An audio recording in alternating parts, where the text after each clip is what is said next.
Hi guys, কেমন আছো সবাই? আশা করি সবাই ভালো আছো। আর আমরা মাসির বাড়ি এসেছিলাম, তাই মাসির বাড়ি আসলেই নদীতে ঘুরতে আসা হয়।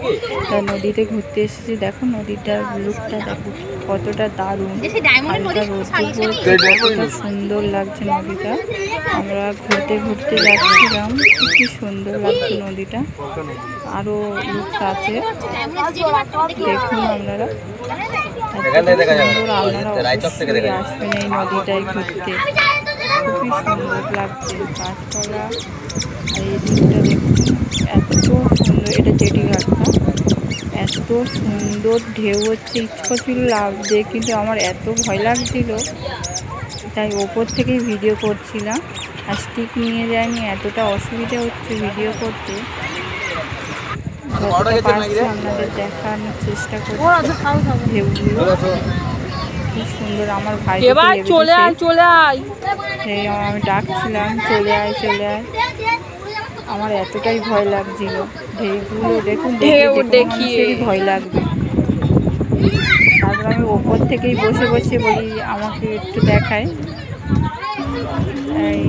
এখানে একটা বোট দাঁড়ানো আছে, তার নিচে জলগুলো দেখুন, এই বোটটা দাঁড়িয়ে আছে। খুব সুন্দর বোটটা, সব দাঁড়িয়ে আছে জেটিঘাটার এপারে। খুব সুন্দর জায়গাটা, খুব সুন্দর হাওয়া হচ্ছিল।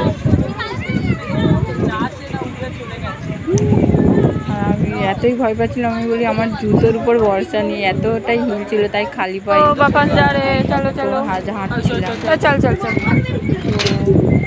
এবারে যাচ্ছি, চলে যাচ্ছি। আরো কিছু লুক দেখাবো ওপারে গিয়ে, ওপারেও আছে। চল তুমি হিন্দি বল। একদিন কোথায় উঠেছে আপনাদের দেখাচ্ছি, দেখুন। এখন সে মাথা থেকে হেঁটে আসছে।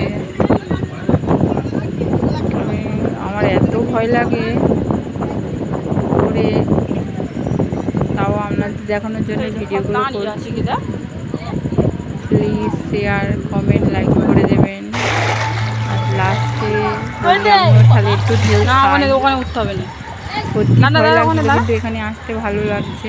ঢেউ এত সুন্দর ঢেউ আসছিল, এতটাই ভালো লাগছিল। ওখানে ঢেউগুলো বেশি আসছিল, এখানে একটু আস্তে আস্তে আসছে, তাও ভালো লাগছে। আমার ভাইরা লাস্ট পর্যন্ত লেবেছে, তোরা বলতে হবে না, আমি এডিট করে যাই। আমি একটু ভিডিও, আমার ভয় লাগছে। ভাই বলে আয় না, কিছু হবে না।